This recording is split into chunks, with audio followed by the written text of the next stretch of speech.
Ukraine? Mr. President, what do you need to see from President Zelensky to restart these negotiations? Well, I just think he should be more appreciative because this country has stuck with them through thick and thin. We've given them much more than Europe, and Europe should have given more than us because, as you know, that's right there. That's the border.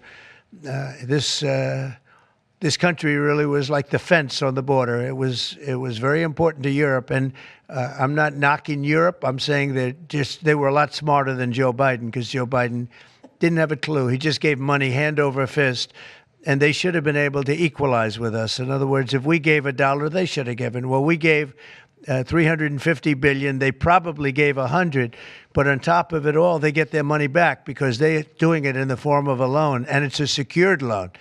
So when I saw that, which I've known about for a little while, I said it's time for us to be smart.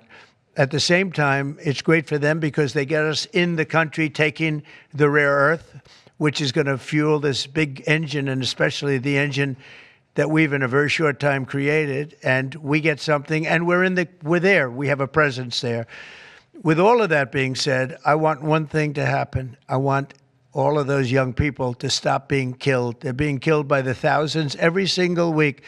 Last week, 2,700 were killed. 2,700 young, in this case, just about all young boys from Ukraine and from Russia.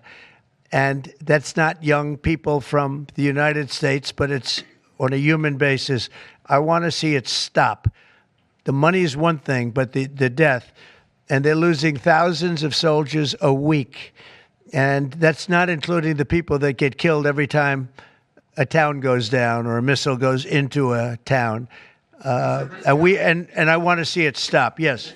Are you considering canceling military aid to Ukraine? And can we get a reaction to what the Premier just said, that your administration is bringing U.S. worldview in alignment with Moscow's? So this is a deal that should have never happened. This is a deal that would have never happened. And it didn't happen for 4 years. It didn't happen. It was never even close to happening. If I were president, it would not have happened. And October 7th would not have happened in Israel. And inflation wouldn't have happened. And Afghanistan, disastrous, the way they withdrew. Not the fact that they withdrew, but the way they withdrew would have never happened. And we would have had Bagram right now instead of China having it. It was 1 hour away from where China makes their nuclear weapons. We would have kept Bagram, with one of the biggest air bases in the world. All of these things happened, and it's a shame. But it is what it is, and now we're here.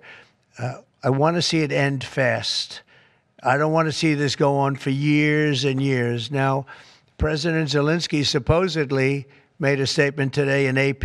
I'm not a big fan of AP, so maybe it was an incorrect statement, but he said he thinks the war's going to go on for a long time. And he better not be right about that. That's all I'm saying.